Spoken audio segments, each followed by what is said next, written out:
Bom dia, ou boa tarde, ou boa noite, não sei quando vocês estão assistindo, mas quero agradecer muito a presença de cada um nesse novo podcast num formato online e ao vivo, porque hoje esse podcast ele é internacional, falando com um dos grandes nomes da natação, mas calma que eu ainda não vou revelar, porque hoje a gente vai falar a história de vida e trajetória profissional de um técnico internacional. Internacional é ele, Richard Powers, falando sobre experiências e aprendizados na natação, com destaque para a sua atuação no Brasil. Quero trazer ele ao palco.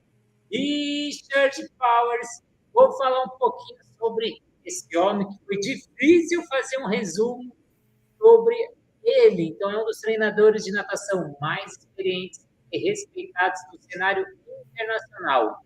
Uma carreira que ultrapassa 50 anos, ele já comandou seleções nacionais de 7 países, isso mesmo, Equador, Venezuela, Brasil, Israel, Kuwait, Filipinas e Malásia, além de atuar em clubes, escolas e universidades nos Estados Unidos. Os atletas participaram de 6 edições dos Jogos Olímpicos, quebraram recordes mundiais e nacionais e alcançaram posições de destaque nos rankings norte-americanos.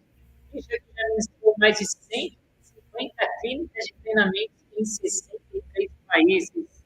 Ano passado, ano retrasado, estava lá no Curitibano, sendo o treinador que mais palestrou para a FINA, World Aquatics, na história.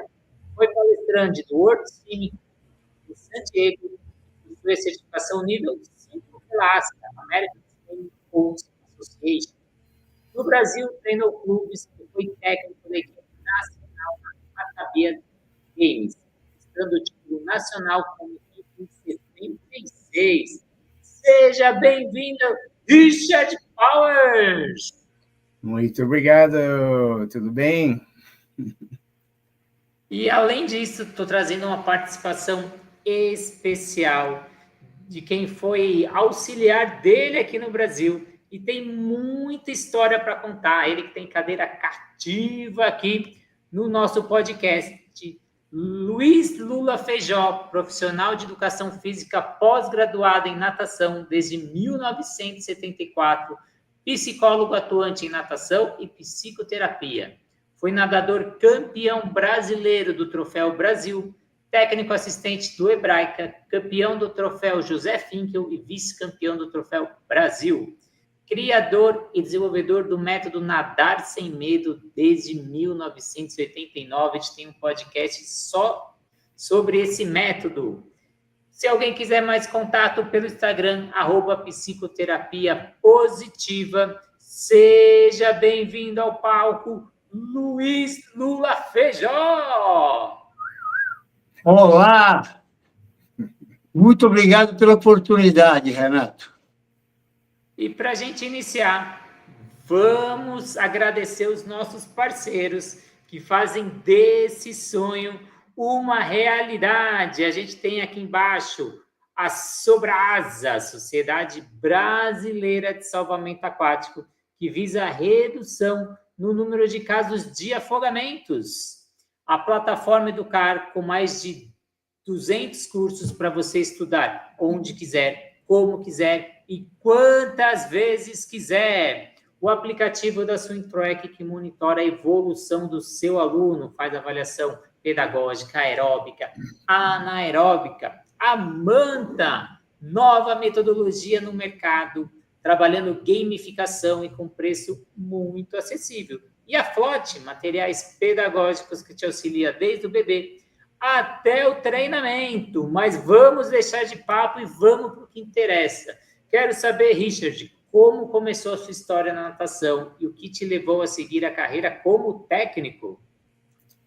Bom, foi uma coisa totalmente inesperada. Eu fui nadador 10 anos até acabar a faculdade e estudei história, não? Então, a minha meta era ser professor de história, já tinha bolsa de estudos para fazer pós-graduação. E 2 semanas no mês de maio de 66, 2 semanas antes da formação na faculdade, recebi uma notícia do Exército que me chamaram para fazer serviço no Exército na época da Guerra do Vietnã. Então, eu consultei com um advogado e ele falou que tem uma opção. Essa opção era o que era chamado Peace Corps, Corpo de Paz. Então, era uma outra organização dos Estados Unidos, onde você podia ser como voluntário e servir 2 anos em um país chamado Terceiro Mundo na época, não? Então, como eu tinha sido nadador, me aceitaram, me colocaram num grupo de esportes. Aí fizemos 3 meses de treinamento para aprender espanhol. O problema era que a gente bebia muito, não? Então, toda noite a gente estava bêbado, de manhã a gente dormia nas aulas. Então, acabei no Equador sem falar castelhano, mas era profissional em beber cerveja. Bom, aí então cheguei lá em Guayaquil, Equador, e eu tinha recém feito 22 anos, não?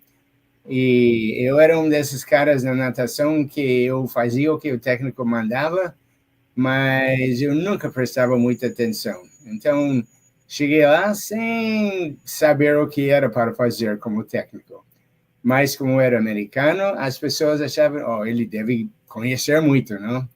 Então, peguei uma turma de moleques e eles acharam que eu era o máximo, porque era americano, e apesar dos treinos que eu dei para eles, eles nadaram muito bem. Eu tive vários campeões sul-americanos, finalista nos Pan-Americanos em 71, e de repente eu vi que essa era uma coisa que eu gosto muito, não? É bem diferente sendo técnico do que sendo professor, porque técnico, o pessoal está lá porque eles gostam, não? Nas aulas você pode ter pouca gente que gosta e a maioria que não estão nem aí, especialmente com história. Bom, aí tive sucesso no Equador, recebi ofertas de Venezuela, eventualmente de Brasil, aí voltei de novo para Venezuela, trabalhei 2 anos numa faculdade nos Estados Unidos, voltei para Equador um ano, fui para Israel um ano, a Grécia 4 anos, Malásia, Singapura, Alasca 8 anos, Kuwait, Zimbábue, e finalmente, antes de me aposentar, fiquei 7 anos na Califórnia com a maior equipe de Masters do mundo, o Davis Aquatic Masters. E aí, quando pedi demissão em 2008, os próximos 15 anos de cursos pela FINA e pela ASCA. E agora aqui estamos. Muito bem, Richard. Mas acho que a curiosidade de muita gente vai ser das suas dificuldades e conquistas no seu trabalho no Brasil. Conta um pouquinho sobre essa sua trajetória que você teve, que foi ao lado de Lula, que daqui a pouco ele vai falar também. Tá, legal. Bom, eu, então, no Sul-Americano, em Cali, Colômbia, em 68, quando eu estava com a equipe da Venezuela, conheci um nadador brasileiro, Sérgio Weissman, do Rio de Janeiro, representando o Brasil nessa competição, e o pai dele me procurou para ver se eu podia arranjar um bolsa de estudos para ele nos Estados Unidos. E conversamos bastante, dei umas dicas, e depois ele falou, olha, a hora que você quiser dar treino no Brasil, você comunica comigo, eu vou arranjar alguma coisa. Bom, nesse momento eu não estava interessado, mas um ano depois tiveram problemas políticos lá na Venezuela, fecharam a faculdade onde eu trabalhava, e, enfim, eu fiz a comunicação com o senhor Weissman, e ele era muito amigo do presidente do Grêmio Náutico União. Então, conseguimos realmente fazer uma conexão, e a União me contratou. Eu estava de férias no Equador, esperando que a União me mandava a passagem de Guayaquil para Porto Alegre. Só que mandaram a passagem de Porto Alegre para Guayaquil, não? Então, quando eu fui pegar o avião, falei, não, esse passagem não vale, isso é passagem de volta. Bom, eu tinha dinheiro suficiente para comprar uma outra passagem. Aí, a passagem era Guayaquil, São Paulo, Porto Alegre. Então, cheguei em São Paulo, o que eu achava que era São Paulo, só que nessa época era Campinas, não? Aeroporto Internacional. A minha bagagem não chegou, não? Para começar, as dificuldades, não? Aí eu peguei um táxi e falei, quero ficar no centro de São Paulo. Não sabia que o centro de São Paulo era 100 quilômetros de lá. Então, um táxi, 100 quilômetros, imagina quanto dinheiro já estava sobrando, não? Aí, no outro dia, fui na Varig, no centro de São Paulo, pegar a minha bagagem e falei que horas que tem um avião para Porto Alegre. O avião para Porto Alegre já saiu, não tem mais. Então, como que vou chegar lá? Não, você pega o ônibus, é fácil. Tudo bem, não? Fácil. Depois de 22 horas e 2 cachorro-quentes, não? Que já não tinha quase dinheiro. Cheguei lá em Porto Alegre, peguei um táxi para o Grêmio Náutico União, cheguei na porta com 2 malas enormes e não falava uma palavra de português, e o porteiro falou, sem carteirinha, aqui você não entra. Eu nem sabia que era carteirinha, não? Aí fiquei 1 hora esperando na porta até chegar um sócio que falava inglês, e ele começou a xingar o porteiro, enfim, eu entrei. Então, foi uma entrada meio assim, não? Mas tudo bem. Então, aí comecei a trabalhar com esse pessoal do Grêmio Náutico União. Dificuldades. A primeira competição no inverno que a gente teve, que a União tinha uma piscina ainda até hoje, uma piscina pequenininha, que era a única piscina aquecida e coberta no Rio Grande do Sul, não? E então... a gente teve uma competição e o presidente da federação, tal de Risco, na época, ele mandou avisar que ele ia chegar tarde e que não pode começar a competição sem ele, não? Então, chegou uns 45 minutos atrasado, não? Imagina. Então, ele entra e bem na frente da placa que diz não fumar na piscina, ele começa a fumar, não? Fumando assim. Bom, aí eu chamei a turma minha e fizemos um grito, não fuma, não fuma, não fuma. Aí ele ficou puto, não? Ele pegou outro cigarro e ficou lá, não? Aí quando começamos, a primeira prova era sem livre, e eu mandei todos os nadadores nadar outros estilos, não livre, que legalmente, você pode, não? Então ele ficou furioso e mandou desclassificar todos os nadadores. Bom, enfim, passamos isso. Uns 2 meses depois, saiu uma notícia no jornal que o Risco foi preso porque roubou $10 mil, que era da CBDA para comprar um novo placar eletrônico para a piscina da União, não? Bom, para qualquer piscina. E então, era o tipo de dirigente na natação bem comum na época, não? Bom, em 71, nosso melhor nadador, Gustavo Sisson, que bateu o recorde sul-americano no Troféu Brasil esse ano, foi convocado para a seleção para os Jogos Pan-Americanos em Cali. Então, na época, Júlio Della Mare era o máximo dirigente, não? Na parte da natação. E eu conversei com ele, e como o Gustavo era o único fundista na equipe, então pedi para ele se eu podia acompanhar os treinos dele durante o campo de treinamento no Rio de Janeiro, 2 semanas antes que o pessoal ia para Cali. E ele falou, lógico, tem sentido, não?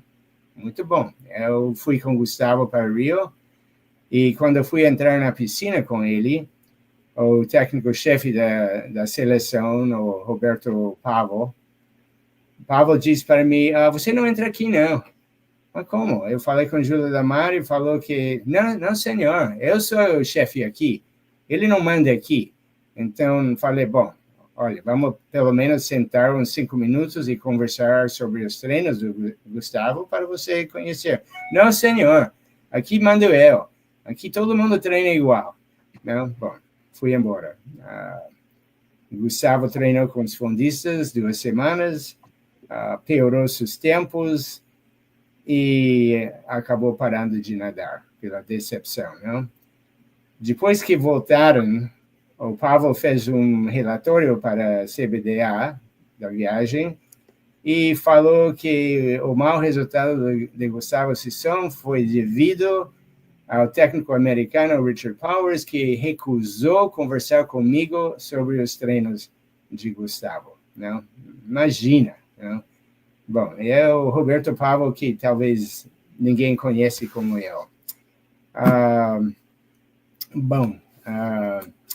Aí passaram 6 meses, eu estava com uma turma mais nova para o segundo Troféu Brasil, que ia ser em 72, e em dezembro teve o Campeonato Gaúcho de Natação, e tive 2 meninas que precisavam fazer índice para o Troféu Brasil. Aí tirei elas de outras provas que não eram importantes, as 2 nadaram muito bem, pegaram índice, e ao acabar a competição, veio o diretor de natação, não, diretor de esportes da União, e disse que você está mandado embora. Pô, mandado embora por quê? Porque a gente perdeu a contagem de pontos porque você tirou essas meninas. E falei, bom, eu tirei porque era importante. Bom, não tem importância, você está fora. Eu fui para casa assim, fervendo de raiva, não? E estava um amigo meu, um inglês, aí eu conversando o que aconteceu aí, eu não estou entendendo nada. Aí, de repente, bate na porta. Aí eu abro a porta, o Jorge Torelli, o pai de um nadador meu, Kiko Torelli, que depois foi campeão brasileiro, essas coisas, mais tarde. E ele falou, volta comigo e vamos conversar com esse diretor. Falei, não, imagina, eu nunca mais vou falar com esse cara. O cara está completamente louco. Ele falou, não, a gente resolve. Bom, enfim, eu voltei com ele para o clube e nós sentamos em uma mesinha no restaurante com o diretor, pedimos uma Coca-Cola. O diretor esqueceu que me mandou embora. E estávamos sentados conversando normalmente, ele perguntando como vai o trabalho, uma coisa de louco, não? Bom, tudo bem. Aí fomos para o campeonato Bicho da Mare, que era, na época, 2 categorias, 11, 12 e 13, 14, não?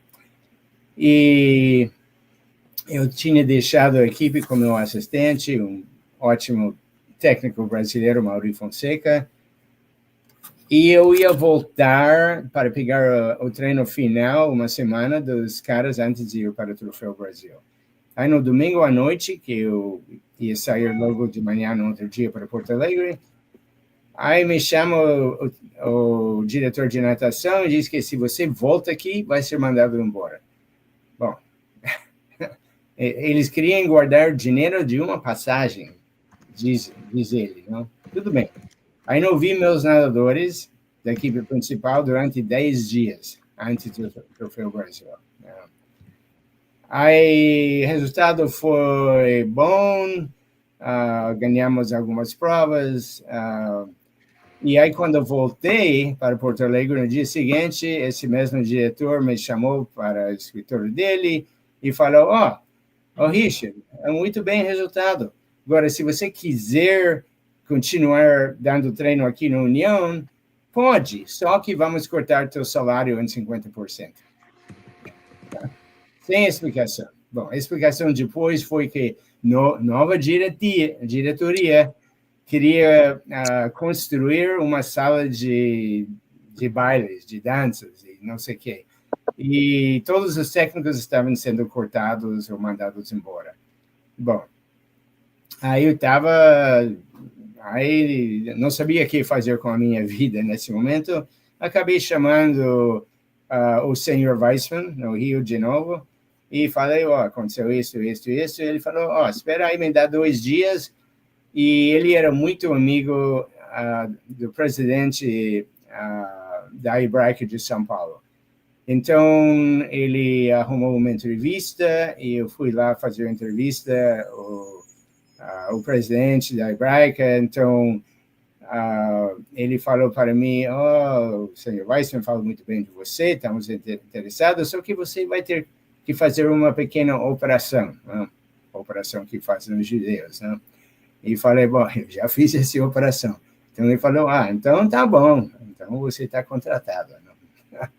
Você nunca sabe, não, quais vão ser os requisitos na vida. Não?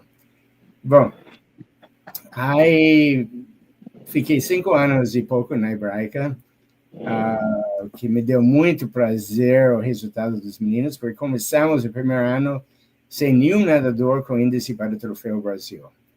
E em 4 anos ganhamos o FINCO, não? Quer dizer, de 0 para a melhor equipe do Brasil. Imagina a satisfação que deu para mim. Agora, no começo era difícil, porque como o Hebraica era um clube judaico, era difícil ser sócio lá se não era judeu. E as pessoas de fora também não queriam muito ir para a Hebraica, porque a Hebraica nunca tinha uma equipe boa, não oferecia muita coisa, não para nadadores de fora. Então, a minha melhor nadadora desse ano anterior, Jacqueline Ross, que foi campeã brasileira no 100 200 borboleta, a família mudou para São Paulo. E eu estava com certeza que ela ia vir para a Hebraica, não? Aí fui no escritório do pai, quando recém chegaram, e falei, olha, estou convidando a Jaque para continuar treinando comigo aqui na Hebraica. E ele falou, a minha filha nunca vai entrar num clube de judeus. E ele era um alemão, obviamente, com suas ideias do passado, não? Bom, aí demorou 1 ano para, finalmente, um nadador que era do Pinheiros é do outro lado da rua da Hebraica, não? E, enfim, era o nosso maior rival, eventualmente. E esse nadador tinha brigado com o técnico asturiano e perguntou se podia entrar na Hebraica. Uma vez que ele entrou, e o resto do povo viu que, bom, ele não foi morto pelos judeus, não foi recebido como amigo e tudo isso, aí começaram a vir mais gente e a gente começou a desenvolver um trabalho com militantes, inclusive nadador da Argentina, que veio junto com o técnico Oscar Soares, que trabalhou junto com o Lula e eu durante uns 3 anos. Bom, aí então as coisas que aconteceram na Hebraica, não? Eu fui, logo que cheguei, fui conversar com o asturiano, esse técnico do Pinheiro, só para me apresentar e dizer que estou com muita vontade de trabalhar junto com você, fazer competições e essas coisas todas. E ele falou para mim, brasileiro não dá para natação, não. Você está perdendo o seu tempo aqui, senhor. Bom, então, aí isso já me deu uma raiva e mais vontade de ganhar deles eventualmente, não? Imagina um técnico que trabalha com nadadores que ele não acredita neles. Não existe, mas existe, sim. Então, quando eu cheguei em São Paulo, o clube pediu que eu tinha que tirar um visto de trabalho, não? E eu tentei tirar 2 vezes lá em Porto Alegre. Mandamos todos os papéis que pediram para o Ministério da Justiça, sumiram as 2 vezes. Aí o Hebraica falou, não, você tem que fazer mesmo. Me mandaram para um despachante, todas as coisas que você precisa e tal. Bom, aí a primeira coisa eu tinha que fazer um exame de fezes, urina e sangue, não? Num laboratório do governo. Aí fui lá, fiz o exame, voltei no outro dia a pegar os resultados, e a mulher diz, senhor, não, você tem sífilis, você tem que ser tratado, e depois que está tratado, você volta aqui. Falei, senhora, eu não tenho sífilis, o que é isso? faz outro exame, vai ver. Não, senhor, vai ser tratado, né? Bom, aí eu fui no médico do clube e ele me mandou num laboratório dos melhores, deu tudo negativo, não? Aí voltei para essa velha e com os resultados, não, senhor, a gente não aceita resultado de ninguém, faz o tratamento. Aí eu voltei para o médico, me mandou na USP, que tinha o melhor laboratório na América Latina, não?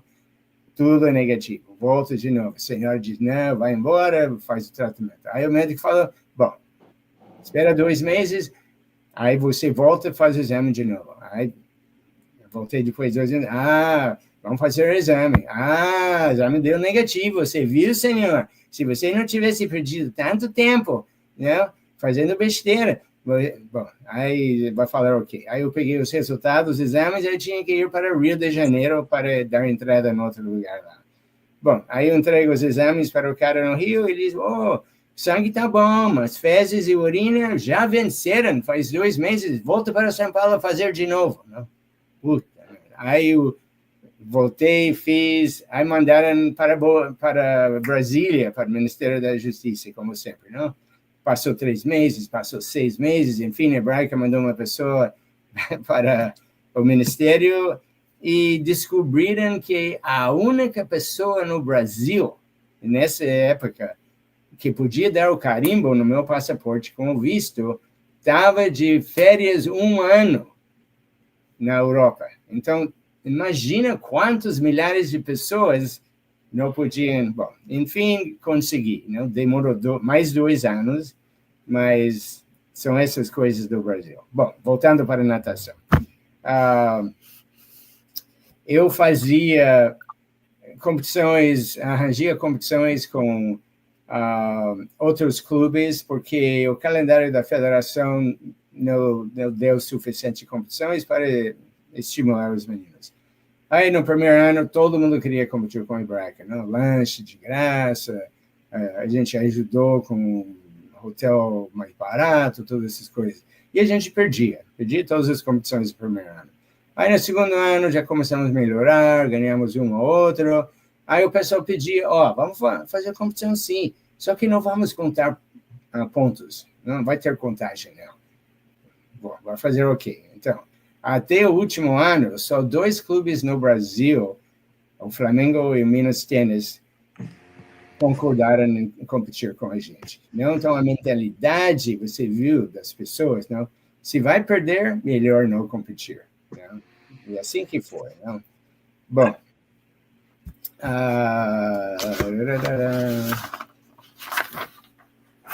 ok, em 75, o José Finkel, você sabe, sempre foi no inverno, não? E nessa época ia ser a primeira semana de julho, em 75.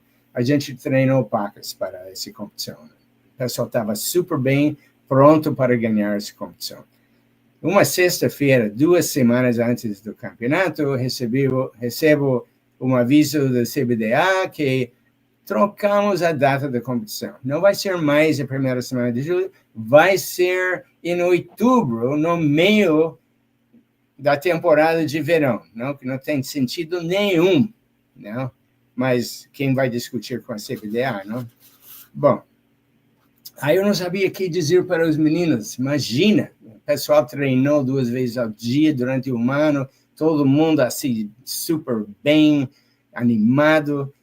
Aí eu não falei para eles no treino na sexta-feira, mas não tinha coragem de falar. Aí depois eu fui para a Avenida Paulista andando, aí eu vi um filme que estava passando, entrei a ver o filme, era um filme americano que chamava The Longest Yard, e era sobre uma prisão, onde cada ano tinha uma competição na prisão, um jogo de futebol americano, guardas contra os prisioneiros. Na minha cabeça, olhando o filme, eu falei, os prisioneiros são hebraica e os guardas são pinheiros. E no final, com Hollywood, não, pela primeira vez os prisioneiros ganharam a competição. Aí no outro dia, no sábado, peguei a turma e falei, aconteceu isso, não? A competição está cancelada.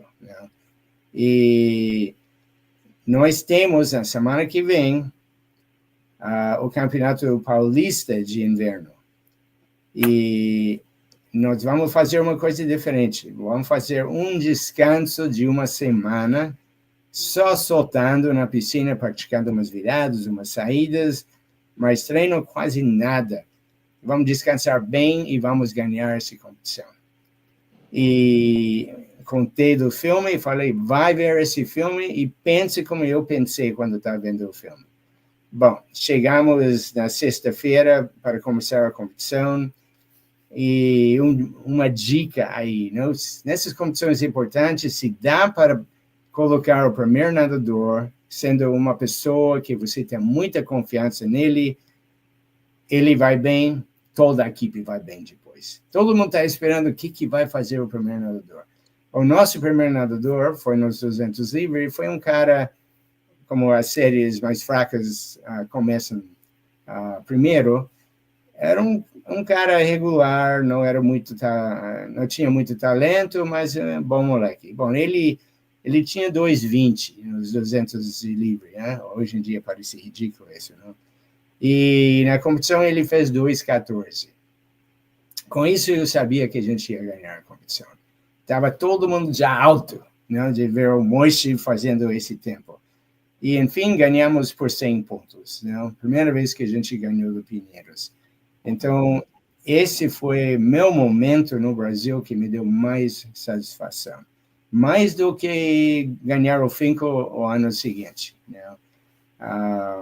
Porque foi uma coisa inesperada, uma coisa que foi feito, como o Lula reconhece muito bem, a parte aqui da cabeça é tudo. Né? Se você tem confiança, você consegue controlar os nervos, milagres podem acontecer. Lula, você quer falar alguma coisa aí? Você fez uma boa colocação, oportuna para mim, que é o resultado do treinamento mental. Então, a sua intuição e oportunismo de utilizar o filme para motivar os atletas foi precisa, tanto que deu resultado. Isso, durante a nossa conversa, se tiver mais uma outra oportunidade, eu gostaria que a gente ressaltasse a importância do treinamento mental para atletas. E realmente, essa história, essa comparação com o filme que eu assisti, que é quase como Davi e Golias, né?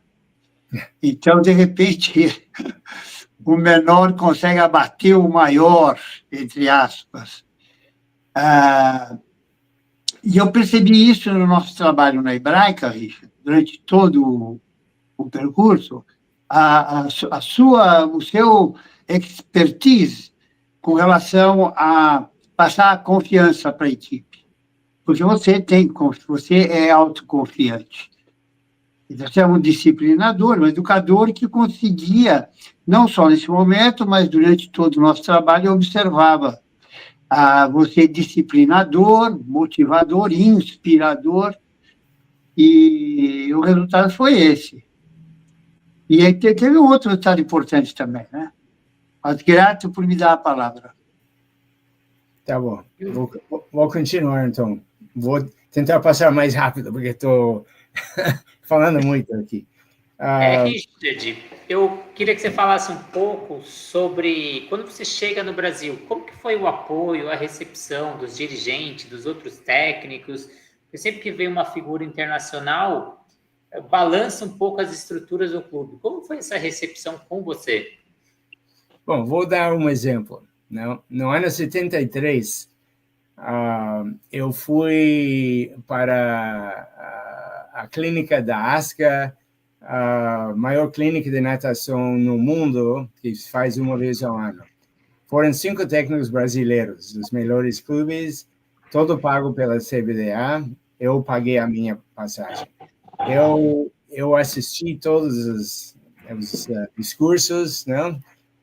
eles foram ver filmes pornográficos e fazer compras. E aí, todos os dias de noite, eu reunia com eles e contava, traduzia o que tinha conversado no curso. Aí, quando voltamos para o Brasil, logo depois foi um Troféu Brasil, no qual o Dinard, que era o cara que mandava na CBDA durante 20 anos, ele agradeceu os técnicos brasileiros, não? Pela informação que eles conseguiram lá nesse curso, não? E nem falou de mim, não? Agora, um deles, Mauri Fonseca, não, meu ex-assistente, parou e falou, eu quero deixar uma coisa clara, foi o Richard que deu as informações para nós, não? Mas você viu como era essa recepção, não? Por parte dos outros técnicos. Era um exemplo... bom, outro exemplo, na competição nesse que a gente ganhou nesse campeonato de inverno, não? Esse campeonato paulista, um dos grandes técnicos que estava com a equipe do lado nosso parou no segundo dia na competição gritando: nós temos que parar essa judezada! Para a judezada! Imagina uma coisa dessas por um técnico que era técnico da seleção brasileira. Não vou nem lembrar o cara, mas essas coisas me deram raiva de uma maneira positiva para ganhar desses caras. Bom, isso mais ou menos respondi? Sim, respondeu. E eu queria que você falasse o que você deixou de legado para o Brasil, que você acredita que após a sua saída você conseguiu deixar aqui, que permaneceu. Eu não sei, em termos de legado, coisas concretas, né? Deixar vários assistentes meus que foram eventualmente técnicos da seleção, ou saíram muito bem como técnicos, o Mauri Fonseca lá no Sul, o Lula, Oscar Soares, não, meus assistentes lá na Hebraica, o Mirko Cevalles, que foi técnico da seleção, Márcio Latuffi, que até hoje é um dos meus melhores amigos, e uma vez ou outra todos reconheceram que aprenderam muito nas épocas que estavam comigo, ou como técnico ou como nadador. Isso até hoje me dá muita satisfação. Agora, outros legados depende de cada um, não? Se a pessoal de fora se entenderam alguma coisa que a gente estava fazendo. Outro legado que também é super importante é o fato que até hoje meus nadadores dessa época, que agora tem 60 até 70 anos, não? Porque eu cheguei lá bem jovem, esse pessoal são meus melhores amigos da vida até hoje. Cada vez que eu volto para o Brasil, 2 em 2 anos, a gente faz reuniões, saímos para jantar, ficamos comunicando com o Facebook, com tudo. Então, isso aí, para mim, foi fantástico. Tá? Muito. O Lula quer falar? Pode falar, o Lula levantou a mão ali. Fazer um complemento, Richard, não sei se você concorda, mas acho que sim, porque foi um fato. Você trouxe técnicos americanos para dar palestras, mini cursos, como, por exemplo, o Doc Kalsman e outros. O Doc Kalsman, 2 cursos no Golfinho do Paraná, de Curitiba, né? Então, esses eventos revelaram claramente a sua disposição de colaborar com o desenvolvimento da natação brasileira. Bom, a verdade, eu não trouxe o Councilman. Councilman veio com a equipe de Indiana, não? Foi o ano da Olimpíada 76, e ele veio na época de Natal, porque a equipe dele sempre treinava nas férias de Natal em algum lugar. Então, ele conheceu um brasileiro que era muito rico e ele que convidou a equipe, pagou até as despesas de hotel para a equipe e eu fui convidado para ser o tradutor nos cursos que o Councilman deu. Então, para mim foi fantástico, não? Passar uns dias com quem foi considerado o melhor técnico do mundo na época. Mas não fui eu que trouxe ele. Ok, eu não posso dizer que eu que tinha feito isso.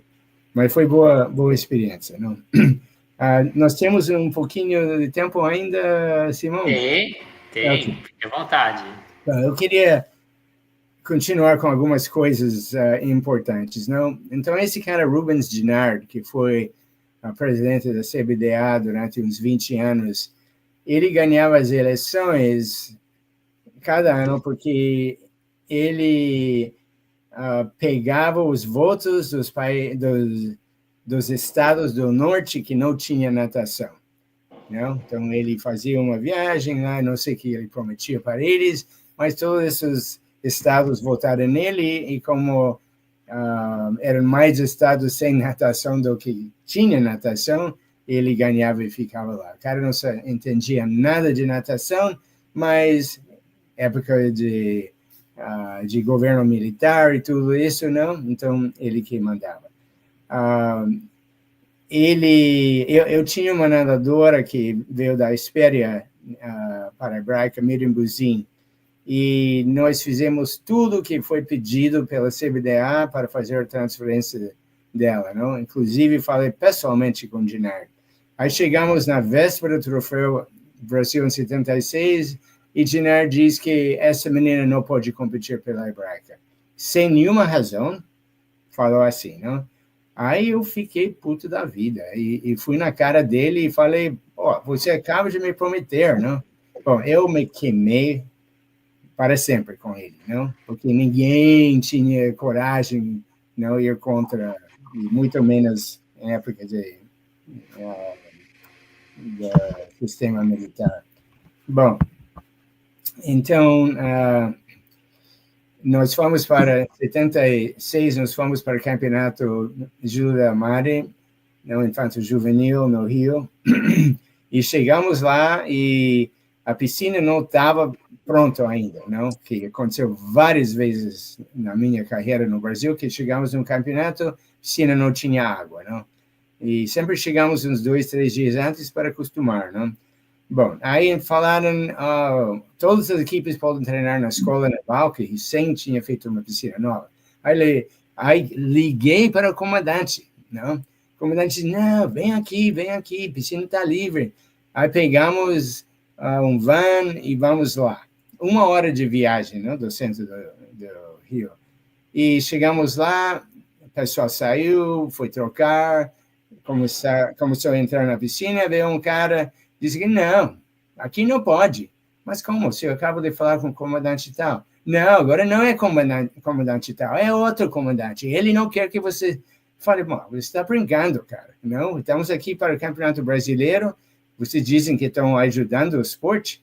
Então, ele falou, vai embora.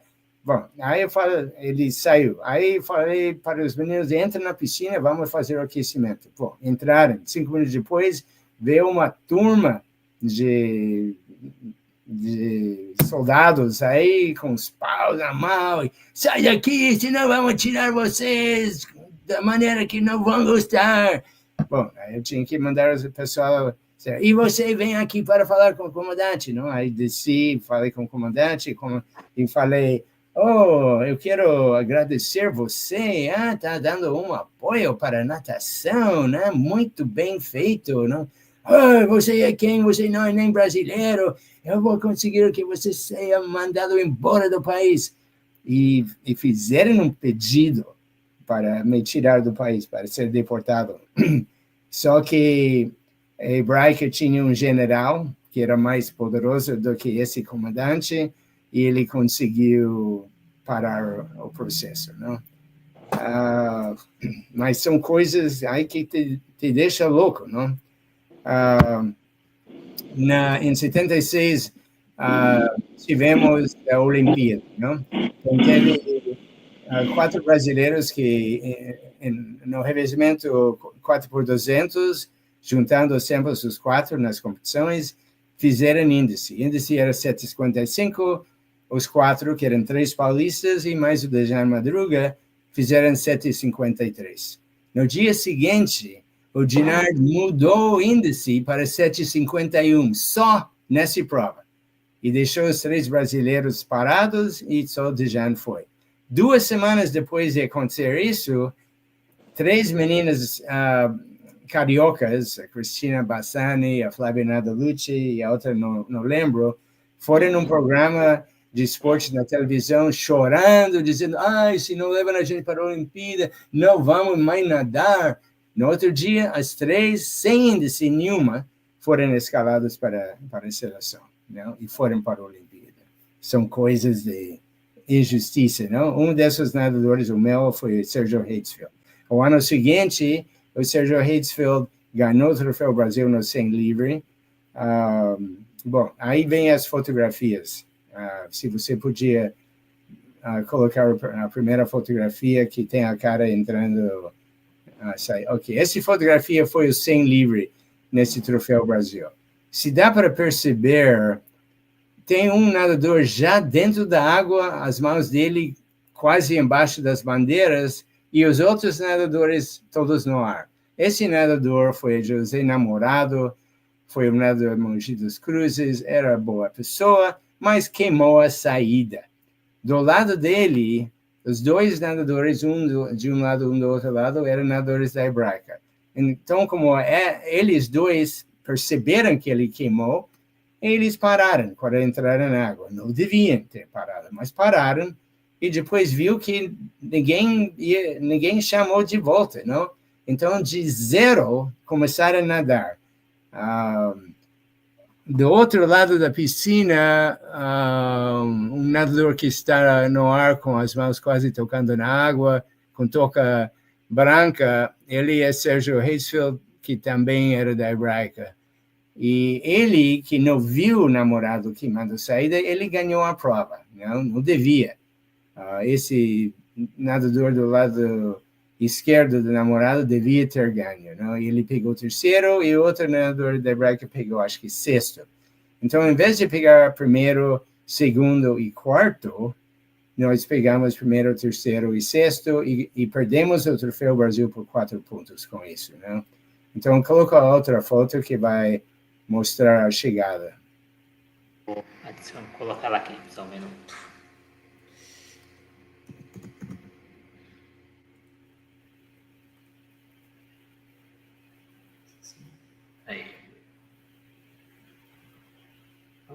Aí. Ok, aí veio a chegada. Lá na raia 7, o Heitzfeld, que tocou um pouquinho antes do namorado, e do lado dele com a cabeça fora, é o Kiko, que saindo 2 metros atrás, ainda por décimos, não ganhou a prova, não? E isso acabou com o Kiko. O Kiko tinha treinado muito para esse evento, e, bom, então fizeram a seleção, o Romulo Arantes, que era o melhor nadador de costas na época, que ganhou 100 e 200 costas, mas não podia ir para a Copa Latina porque tinha campeonato americano. Ele estava estudando na Universidade de Indiana. Bom, aí então, como ele não podia ir, o Sergio Heitzfeld, que foi 2º nos 200 costas, foi escalado para 200, e um outro nadador de Minas, tal de Roxinha, nadou 100. Bom, uma semana antes, estavam, como sempre faziam no Brasil, faziam um acampamento de treinamento da seleção 2 semanas antes de sair para a Copa Latina. Uma semana depois do início do campo, o Sergio Heitzfeld me liga do Rio e diz: Richard, o Dinir, que era técnico fluminense e o técnico-chefe da seleção, eu com 10 nadadores na seleção, não fui chamado, nunca, não, uma vez que me queimei com dinheiro, acabou a minha carreira como técnico no Brasil, né? Bom, o Dinir falou, eu tenho um nadador que está muito bem agora em costas e eu vou fazer outra eliminatória para ver quem nada na Copa Latina. Que ele não podia fazer isso, a equipe já estava escalada. Então, o Sérgio falou, o que eu faço? Eu falei, não precisa fazer isso. Você vai estragar teu polimento para a Copa Latina, para fazer uma eliminatória que não existe, não? O time já está escalado. Bom, é um nadador de Dinir, Paul Junot, nadou sozinho as duas provas, fez tempos muito pior do que o Hadesfield e do que outro Rochinha, e ele foi escalado para nadar. Na véspera da saída para a Copa Latina, fizeram uma reunião da equipe e falaram que Sérgio Hadesfield e Rochinha são cortados da equipe, vão ficar aqui. Quem não gosta, se levanta a voz, você também vai ser mandado embora. Né? Então, o Hadesfield, um ano antes, perdeu a Olimpíada por sacanagem e um ano depois perdeu a Copa Latina por sacanagem de novo.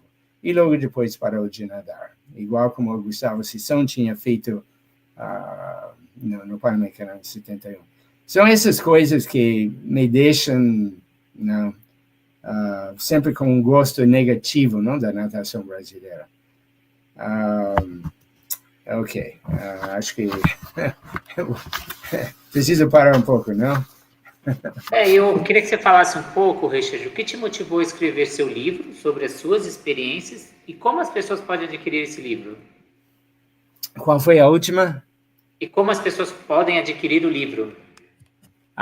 Ok. Bom, primeiro,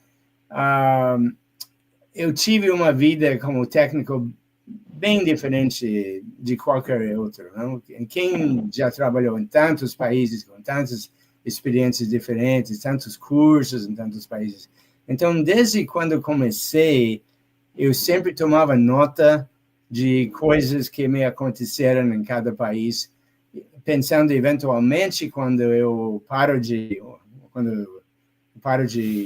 trabalhar, eu vou escrever um livro, não? Então isso estava sempre na minha cabeça, não?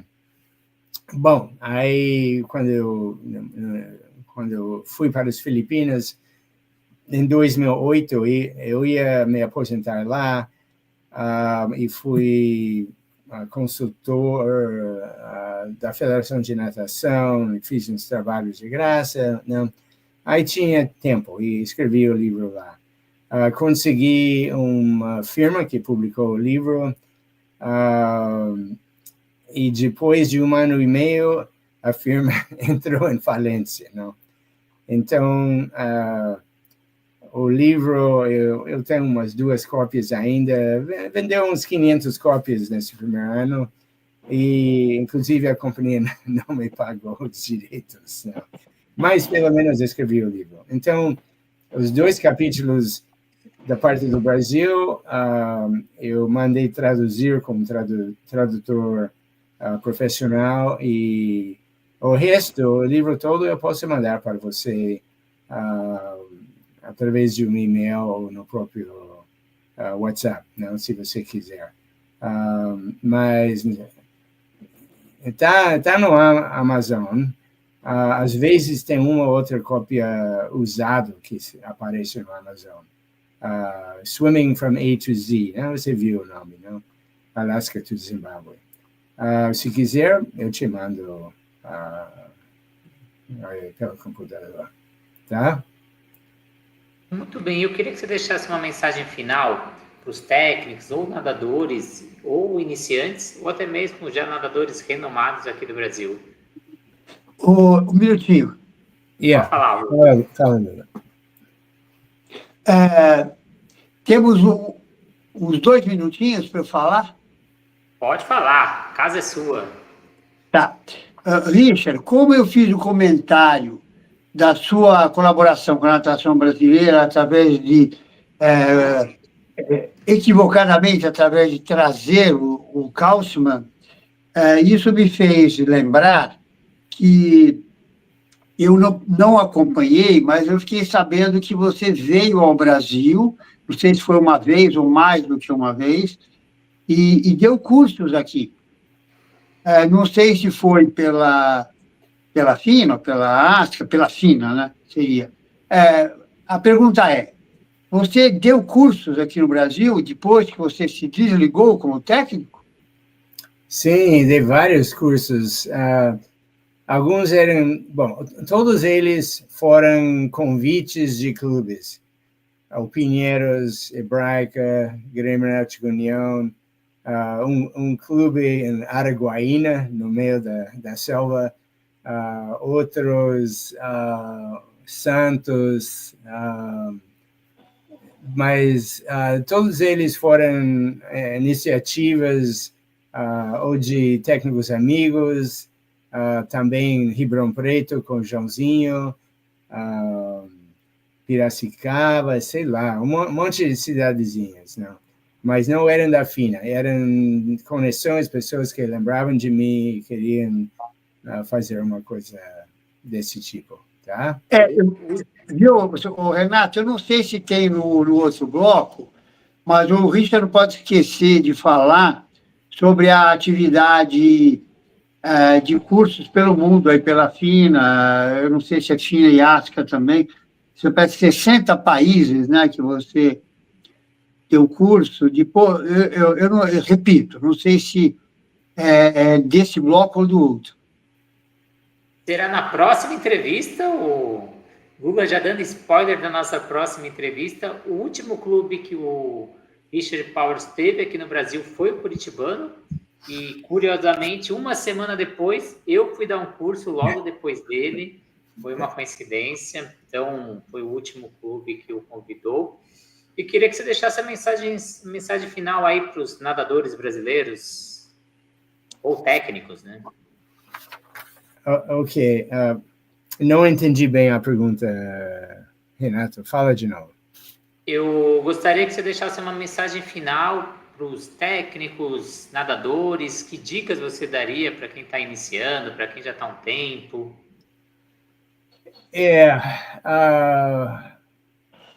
Bom, uma parte vai ser na segundo podcast, mas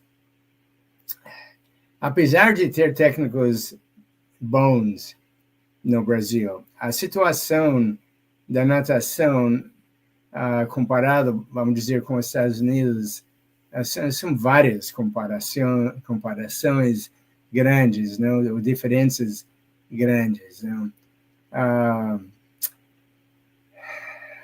Você tem situações nos clubes. No clube de natação nos Estados Unidos é mais uma turma de pais que se reúnem, vamos fazer um clube de natação, vamos alugar uma piscina pública umas horas, vamos contratar um técnico e os pais pagam as competições, pagam todos os gastos, basicamente para alugar piscina, pagar o técnico, não? Então é diferente. Não? No Brasil, você tem esses grandes clubes, não? Como Pinheiros, Hebraica, União. A maioria deles tem tradição ou não tem muita tradição, como na Hebraica. Quando eu fui embora, a Hebraica foi de segundo para 13º no Troféu Brasil e nunca mais recuperou. Porque não tinha assim tempo suficiente para criar uma história, não um apoio dentro do clube. Então você tem nos clubes cada 2, 3, 4 anos mudança de diretoria, não? Então o técnico está fazendo um trabalho bem feito, de repente nova diretoria não quer natação, não? Aí todo o trabalho vai para nada, não? Então tanto os nadadores como os professores de repente estão na rua. Não, é um sistema que não funciona, obviamente. Não. Estados Unidos tem uma classe média muito maior, e é dizer, são pessoas que podem pagar, não, para manter a equipe de natação. diferente do que é no Brasil, onde é mais classe média para cima, onde as pessoas têm grana, a maioria, e não precisam sacrificar na piscina para conseguir uma viagem, não? Eu acho que a natação precisa mais atividades gratificantes para os meninos, mas os pequenos e ainda os grandes, jogos no final do treino, um dia por semana jogos, porque o treino de natação é um saco, não? É provavelmente o pior treinamento em termos de alegria na água, e não é como futebol, você está conversando o tempo todo, basquete. Então, o técnico tem que entender que esses não são máquinas na água, esses são moleques que querem chegar para casa sorrindo, sentindo que, passei um treinamento super legal hoje, o técnico estava rindo e não gritando, essas coisas. Eu vou tocar mais no segundo podcast sobre isso, mas isso seria uma das coisas, tá? Queria agradecer muito a sua presença, Richard, agradecer a presença do Lula. Queria que o Richard deixasse os seus canais para quem quer saber um pouco mais de você, onde as pessoas te acham, Facebook, Instagram. Ok, não tinha entendido de novo. Fala de novo. Eu queria que você deixasse os seus contatos para quem quer saber mais sobre você. O seu Facebook, o seu Instagram. Como você quer que eu faça? Só falando? Só falando. Bom, meu e-mail, que é o mais fácil para fazer contato, é rpswimmer, a palavra swimmer, swimmer, @hotmail.com, ou pelo WhatsApp, mais 530 400 7940 pelo WhatsApp, tá? Muito obrigado pela presença. Também agradecer o Lula, que o Lula deixe também os seus contatos aí no final. Você quer que eu fale, né? Isso. O melhor contato meu é o Instagram, porque lá no perfil tem todas as referências. O meu Instagram é @psicoterapia positiva. Repito, @psicoterapia positiva. O WhatsApp é 11 994 54 3598. 11 954 994 54 3598. Muito obrigado. Obrigado a ambos, obrigado por estar na entrevista. Já deixo um convite para o Richard e para o Lula para a gente fazer uma segunda entrevista, aí fazendo uma comparação do que foi a natação, o que foi a natação no Brasil, nos Estados Unidos, então uma análise comparativa de cultura, formação de atletas e treinamento. Vocês topam mais uma entrevista aí? Sim. Tá bom. Eu agradecer os nossos parceiros, a Flote Materiais Pedagógicos, que te auxiliam aí no treinamento da natação, a Sobrasa, Sociedade Brasileira de Salvamento Aquático, que visa a redução no número de casos de afogamento, o aplicativo da SwimTrack, que te auxilia no monitoramento do seu aluno, a plataforma Educar, que tem mais de 200 cursos, todos com legendas em qualquer idioma, para você estudar onde quiser, e a Manta, aqui embaixo, a nova metodologia surgindo aqui no mercado, trabalhando gamificação. Então, mais uma vez, muito obrigado a todos e já convido vocês para a gente entrar no novo link e fazer uma nova entrevista aí, o Lula de boné da Sobrasa. Opa! E o nosso amigo Richard com a camiseta dos Estados Unidos, Brasil, Estados Unidos, essa conexão. Então, muito obrigado a todos e até mais uma entrevista. Obrigado, Renato.